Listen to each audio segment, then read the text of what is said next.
Mai sauraro barkanmu da kasancewa da kai a daidai wannan lokaci a wannan tashar tamu mai tarin albarka. Ku ci gaba da mana subscribing sannan da kai da zarar mun ɗora sababbin labaranmu. Mun gode. Har yanzu ana nan ana ci gaba da zancen Hanifa Abubakar ɗaliba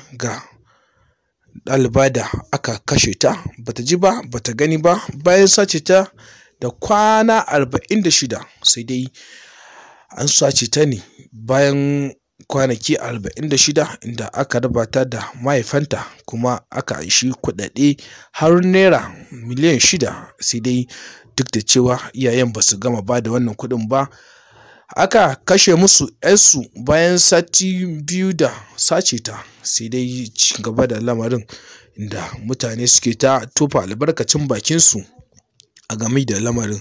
Sai dai bayan tofa albarkacin bakin ne na mutane suke fusata game da yanke hukuncin da ba a yi ba har yanzu.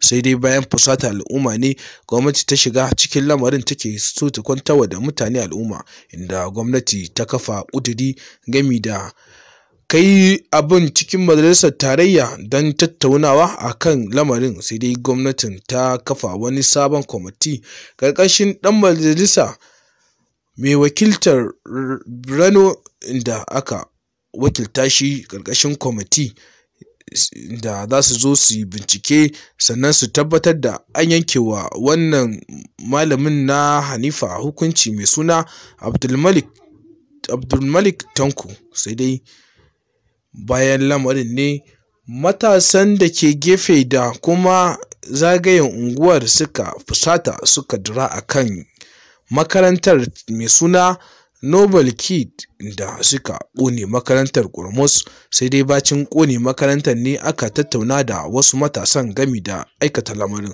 inda matasan suke ikirarin cewa su burinsu a bar su dama da su ƙone shi mai aikata wannan aikin ƙurmus da abokin aikinsa saboda gudun kada a kuma komawa irin wannan lamarin. Sai dai mun san cewa irin wannan abubuwan sun sha faruwa ba su ɗaya ba ba su biyu ba, amma sai dai babu abi mafi muni kamar da a ce malamin makaranta wanda iyaye suke ba su dama su miƙa ragamar tarbiyyar 'ya'yansu a hannunsu. Sai dai wannan cin amana ya yi yawa, inda aka sami malamin da cin amanar kisa, inda ake tuhumarsa da abubuwa guda 4.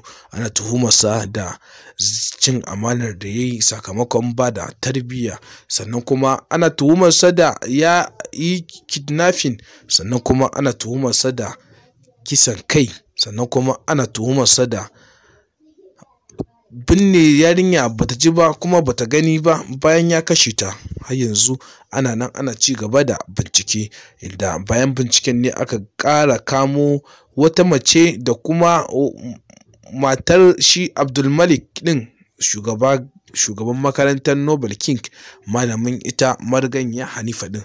Bayan iyayenta sun haƙura sun farwa Allah komai, amma suna kira ga gwamnati da ta biwa 'yarsu haƙƙinta da kuma ƙwatar musu 'yancin abin da aka yi musu. A nan sai dai mu ce Allah ya ci gaba da kare mu daga sharrin zuciya, sannan kuma Allah ya sa mu kaddara mai kyau. Allah ya sa mu kyakkyawan ƙarshe, kuma Allah ya sa inda muka fara da farko Allah ya sa mu gama da duniyar nan lafiya. Ku yi mana subscribing a wani tashar tamu, sannan ku ci gaba da danna mana alamar ƙararrawa sun sanar da kai da zarar mun ɗora sababbin labaranmu. Mun gode.